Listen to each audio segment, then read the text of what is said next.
سلام، طاهری سفر هستم و با اخبار امروز شنبه 8 دکبر همراه شما. در تاجیکستان یک گروه کاری مخصوص را تأسیس دادند که اثر زمین لرزه به وضع کل عظیم سرریز و اطراف آن را تحقیق می‌کند. در کمیته حالت‌های فوق‌العاده روز 8 دکبر به رادیو آزادی گفتند در نتیجه زمین لرزه روز 7 دکبر در دره برتنگ در بدخشان سنگریزی به مشاهده رسید، ولی خطری جدی برای کل سرریز هنوز وجود ندارد. کل مذکور با 14 میلیارد متر مکعب آب می تواند سبب فلاکت عظیم و نابودی میلیون ها نفر ساکنان آسیای مرکزی شود. در نتیجه زمین لرزه در تاجیکستان که از 7 درجه هم بیشتر بود 2 نفر کشته شدند و 10 تن دیگر جراحت برداشتند. در بدخشان در مرکز زلزله 600 خانه آسیب دیده است. مقامات میگویند کمک به آسیب دیدگان زلزله را شروع کردند.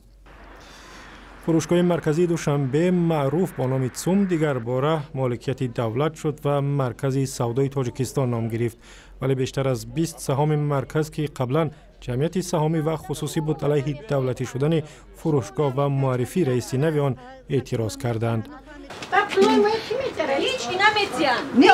پولارا ورقه اجرا برآمدگی مراجعت کنید.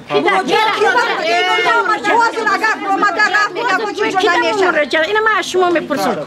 شما رئیس شما همین پیش شما رو اونجا من هیچ که قبول نمیکنه اونجا.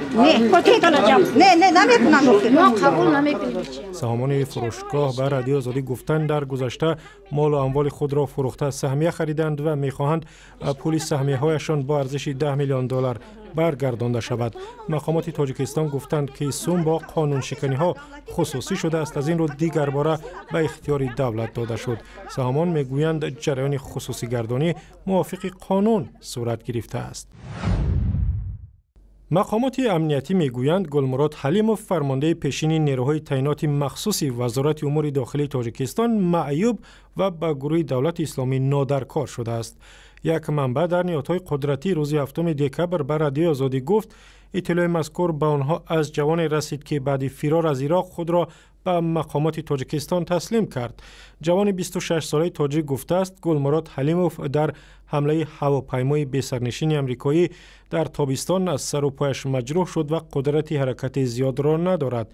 تصدیق این خبر از منابع دیگر امکان ناپذیر است، ولی مقامات تاجیکستان گفتند کم شدن خودنمایی گلمراد حلیموف و غیب زدن او از شبکه‌های اجتماعی میتواند تایید گفته‌های همصفی سابقی او باشد. فرمانده تاجیک ماه اپریل غیب زد و بعداً با نشر ویدیوی گفت که به صف گروه افراطگرای دولت اسلامی پیوسته است. اشرف غنی احمدزی رئیس جمهوری افغانستان گفت هیچ علامت نیست نشان بدهد ملا اختر منصور رهبری طالبان کشته شده است. اشرف غنی احمدزی روز 7 دکبر پیش از سفرش به پاکستان در این باره سخن گفت. قرار است در اسلام آباد در کنفرانس بین المللی مسئله مذاکرات صلح با طالبان در میان گذاشته شود. بنابر گزارش‌ها ملا منصور در شهر کویته پاکستان هنگام مناقشه در یک جمع آمد طالبان سخت زخمی شده است. ملا منصور را ماه ایول رهبری نوی طالبان اعلام کردند، ولی بعضی رهبران گروه او را به حیث پیشوا نمیپذیرند. در دوشنبه جوانان آمادگی را برای پیشوازی سال نو میلادی از حال آغاز کردند. بعضی ها ماشین هایشان را آرام می‌دهند، بعضی ها ارچه سال نو می‌خرند.